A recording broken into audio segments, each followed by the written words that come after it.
नमस्कार।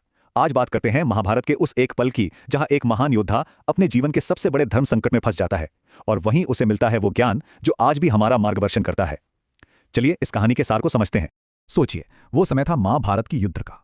वो लड़ाई जो सिर्फ जमीन के एक टुकड़े के लिए नहीं बल्कि धर्म और अधर्म के बीच लड़ी जानी थी। तो कहानी की शुरुआत होती है कुरुक्षेत्र के उस विशाल मैदान से जो इतिहास का सबसे बड़ा गवाह बनने वाला था। दोनों तरफ की सेनाएं आमने सामने थीं।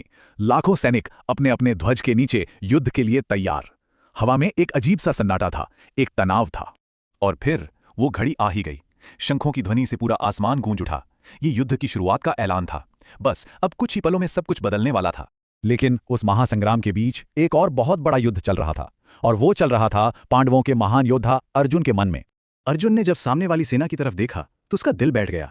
अरे, सामने कोई दुश्मन नहीं थे, बल्कि उसके अपने ही लोग खड़े थे। उसके गुरु द्रोणाचार्य, उसके पितामह भीष्म, उसके भाई बंधु, सबके सब। उसका मन कांप गया। वो पूरी तरह से टूट गया और अपने सारथी भगवान श्री कृष्ण से पूछा, हे कृष्ण, ये मैं क्या करने जा रहा हूं? मैं अपने ही परिवार पर बाण कैसे चलाऊं? ऐसी जीत का क्या फायदा जो अपनों के खून से हासिल हो? और बस इतना कहते ही उस महान योद्धा ने अपना गांडीव धनुष नीचे रख दिया। उसकी आंखों में बस डर और कंफ्यूजन था। उसने साफ कह दिया, मैं युद्ध नहीं करूंगा। और यहीं से, उस घोर निराशा के पल से, गीता के उस अमर ज्ञान का जन्म होता है। जब अर्जुन ने हथियार डाल दिए थे, तब श्री कृष्ण ने उसे जीवन का सबसे बड़ा पाठ पढ़ाया। श्री कृष्ण मुस्कुराए और बोले, अर्जुन, तुम किस बात का दुख मना रहे हो? यह शरीर तो नश्वर है, एक दिन इसे जाना ही है।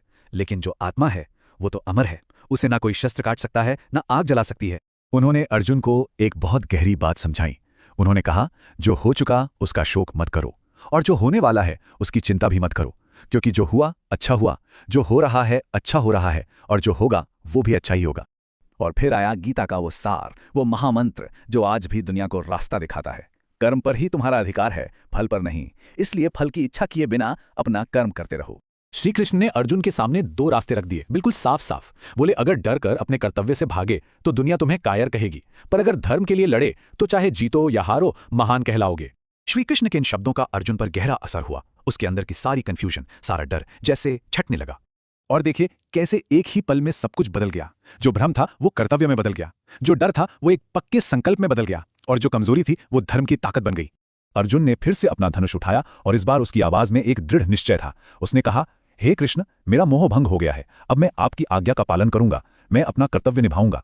तो इस पूरी कहानी से, इस पूरे संवाद से हम क्या सीख सकते हैं? गीता के ज्ञान के वो कौन से 3 मुख्य सूत्र हैं जो हम अपने जीवन में अपना सकते हैं? पहला सूत्र तो ये है, डर से भागो मत, उसका सामना करो। दूसरा, अपना काम करते रहो, नतीजा क्या होगा इसकी चिंता मत करो। और तीसरा और सबसे जरूरी, जीत हमेशा उसी की होती है जो सही रास्ते पर चलता है। ये 3 बातें जिंदगी के हर मोड़ पर काम आती हैं।